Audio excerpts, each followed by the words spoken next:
Nothing lasts forever.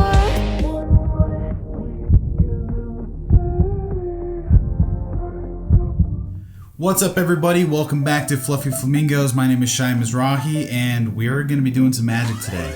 It's Fluffy Flamingos. I mean, what do you expect, guys? This is where we're going to teach you cool, great magic, mentalism effects, that kind of thing.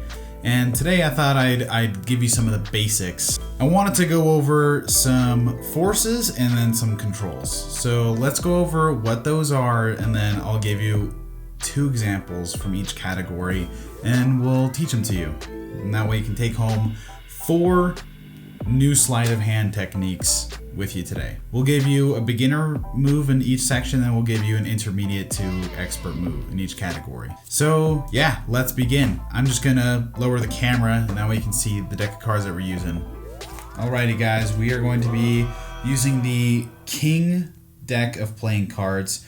This is actually a deck from Illusionist. I had everyone in New York sign it before I moved, so that's why it looks a little jacked up. But yeah, other than that, it's exactly the same as everyone else's. So I'll be removing this double backer. It is not needed.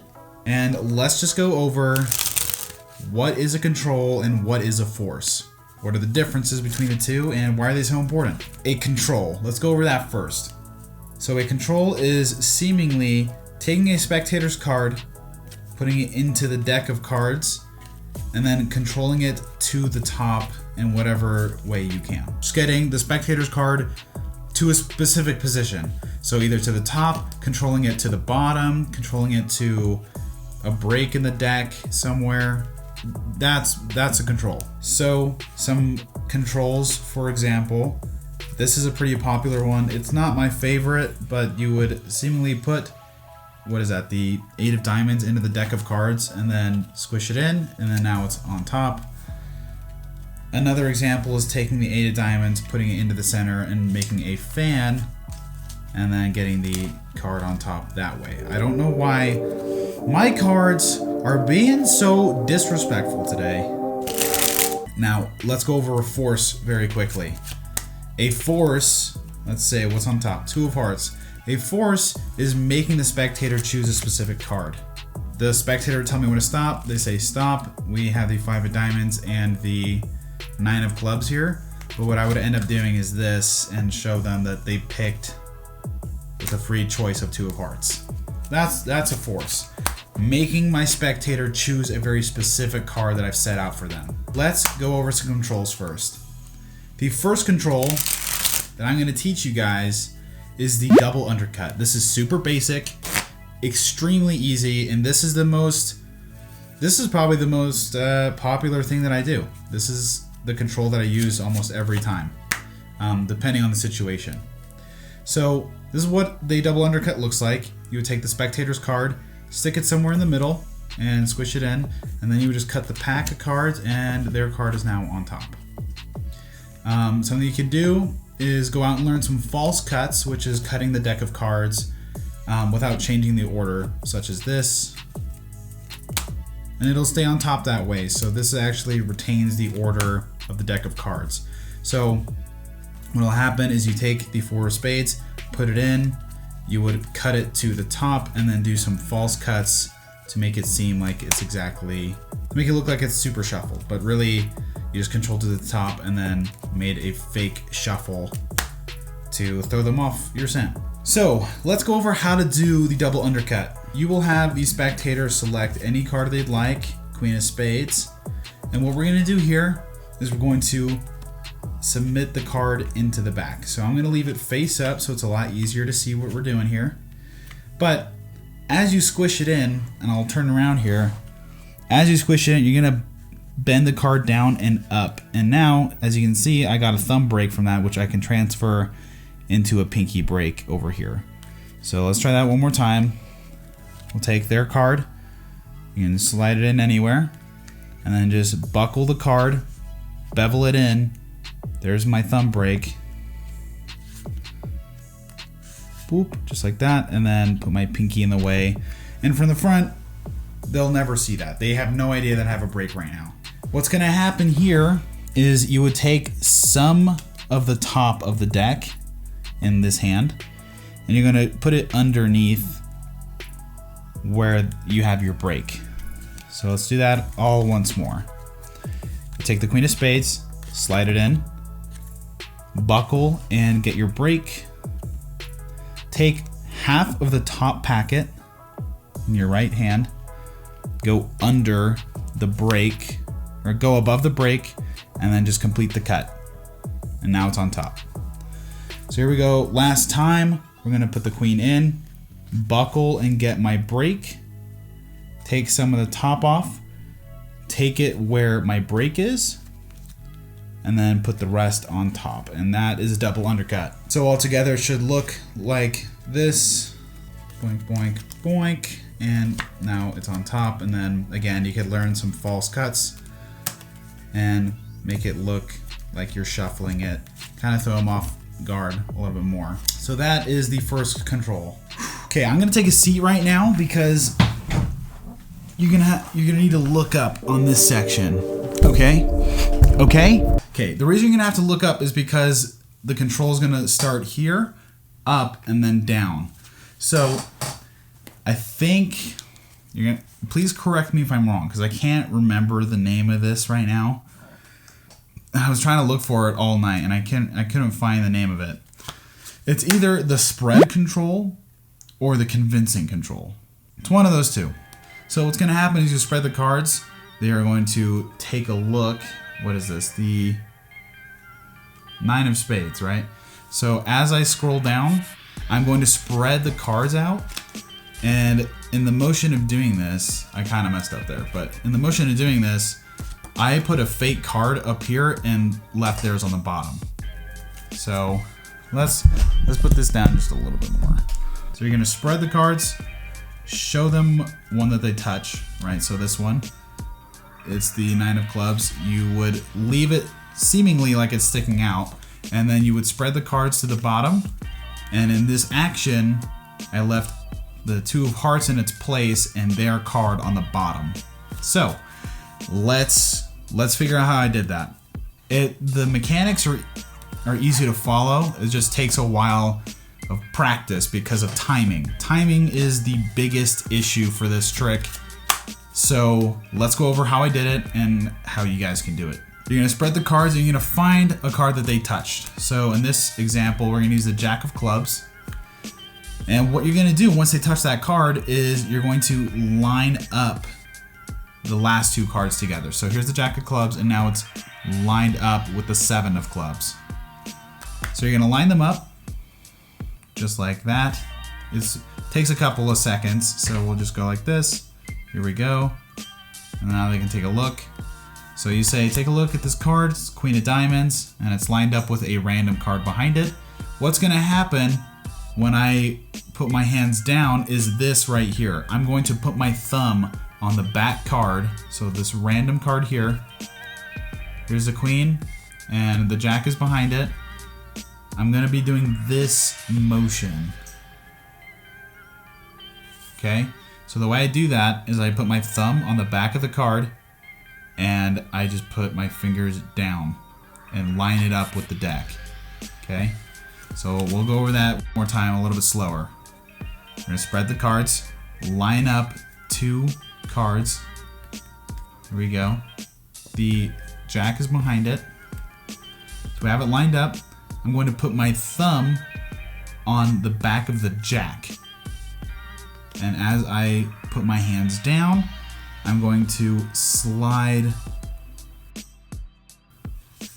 I'm going to slide this hand down while leaving the jack in place. So really I'm moving my hand around this hand. This is what it's going to look like in real time. When I take a peek at your card, we're going to leave it sticking out in the middle of the deck. Okay? And now I'm left in this position. Their fake card is here, their real selection is here. And what's going to happen is my thumb is still going to be on the back of this 3, and I'm going to cull the 7 back here. And as I spread, it's just going to go down to the bottom.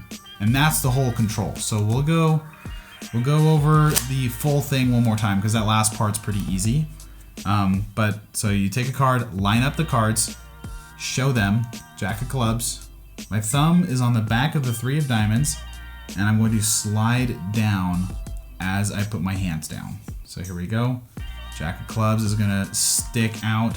That's not the Jack of clubs anymore. And now I'm going to cull back the Jack, okay? So under the cover of this deck of cards, you won't see this, but I'm culling the card down here. I'm going to spread all the way to the bottom and take the Jack down here. And that's it. That is it for the spread / convincing control, whatever it's actually called, because I can't remember. Alrighty guys, let's learn about some forces now. How can you, as a beginner / intermediate magician, force the ace of spades on an idiot? No, I'm just kidding. On our spectator. So I'm gonna leave it face up for now, okay? So the first thing I'm gonna teach you guys is the slip force, okay?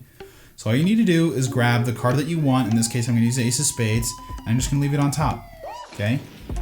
Now, in a normal performance, if I was not forcing the card, I would say just tell me when to stop, and I could pull it out like that. They would take it, and so on and so forth. But to keep things consistent, the way that you could do it from now on is say, tell me when to stop, pick it up, and then show them. Okay. So all I'm doing for this is I riffle down the side of my pack with my thumb.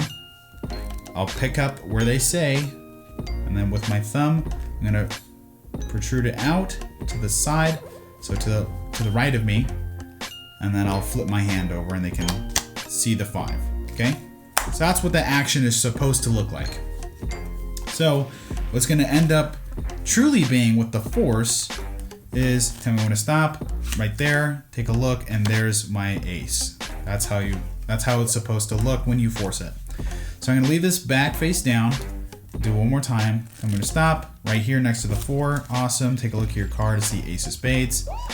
So the way that this is working is actually behind the scenes, okay? So let's talk about angles really quick. So what's happening here with the ace of spades on top is when someone tells me when to stop, I am picking up the deck like this and then showing them that card, okay? So that's the mechanics behind this, is picking up that ace and just squeezing it out. All that's happening is I'm picking up that ace and squeezing with my left fingers, okay? So for angles, you need to be facing with the bottom of the deck of cards to your spectator, okay?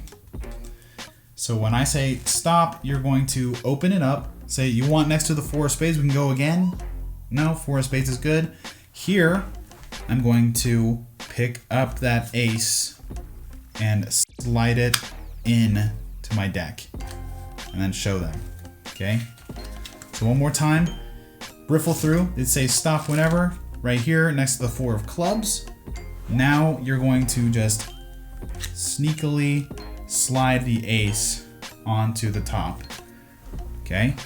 And you say, okay, we're gonna stop right here, we're gonna take a look at your card. That's it. That's simplest force out there. I use it a lot. It's super useful, and it's very undetectable as long as you're using your angles right. So last time at performance speed, riffle, take a look. Next to the 6 of diamonds, you want to go again? Nope, that's fine. Go ahead and take a look. That's ace of spades. That's it. Alrighty, guys. Let's talk about our last force for the day.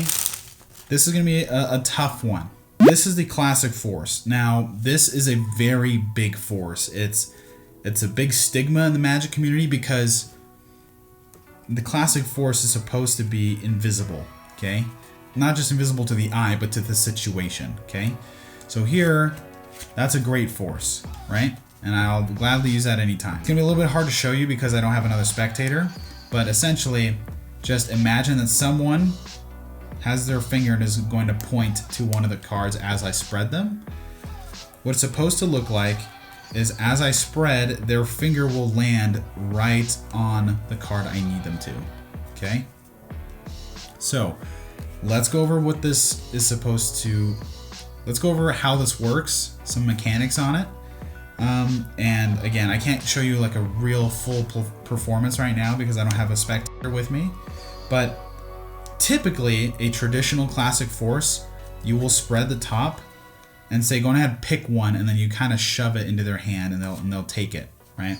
My approach is a little bit different, and I feel like it's a lot more helpful. This will increase your chances of performing the classic force, okay? Now, here is one really good tip, because a lot of people lack the confidence to go up and try the classic force on someone, because what if it doesn't work? I will say this, the way that I've practiced my classic force is just go out in public and, okay, can you go ahead, pick any card you'd like, and if I miss, if they grab the wrong one, then I just forget about it, and I just do an impromptu trick, and I forget that I was going to force a card on them at all. That's it. That's all I need to do. No harm, no foul. It's not like anyone was expecting me to force a card. That's the whole point. So here's what we are going to do. So instead of saying, go ahead and pick a card as I spread the cards out, just say, I would like you to hold out your finger and just drop it and just touch the back of one. To get into position, you're going to swing cut the cards on top, just like that. We have a little baby packet on top of my ace, and I'm going to keep a pinky cut in the deck, okay? Just like that. So what's going to happen is I'm actually going to spread from top down, just like that. And what's going to happen is as their finger is coming down to touch the deck, you're going to speed up or slow down so that they land right on it. And that's it. Now, I know it doesn't seem like much, but it does take a lot of practice to get your timing down. And the reason that you go from up to down like that is so that they don't just touch something, right? They don't just boop, touch any random card on the top that you don't need them to. So from here, no one's gonna reach their hand around and like touch the back that's facing you, right? So now you're giving yourself more time to spread, and then they will gradually touch the ace that you need. I know, again, this does look a little bit more difficult because I can't give you like a real performance, but just to go through it one more time with you, I know it's a lot of information. You're going to swing cut over and get a little packet of cards. I'm just going to leave that on top of your selection with a break, okay? And I'll give you a big fat break for an exaggeration, but just like that, okay? So what's going to happen is, sir, could you actually hold out one of your fingers for me just like this? And they'll mimic you. Perfect.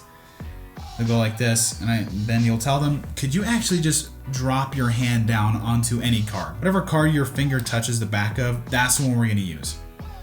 So go ahead, drop it down.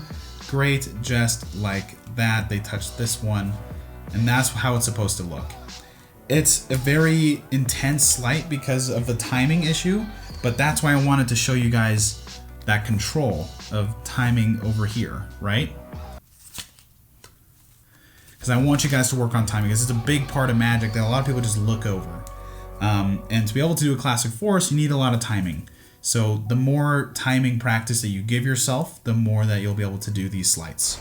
Alrighty guys, that's it for this episode. Thank you guys so much for watching. Feels good. Feels good to just teach some Magic for you guys. I hope that these sleights were not super intensive, but enough to help you guys get on a good path. I find these techniques very useful. I use them all the time. These are my like top 4 used sleights, is controls and forces. I was gonna do an unboxing video today. I still might. It's just that my packages were supposed to come in yesterday. They're saying it'll come in today at like 3 o'clock, but I'll be at the movies then, so when I get home, we'll see if they're in the mail or not. It's just too much happening.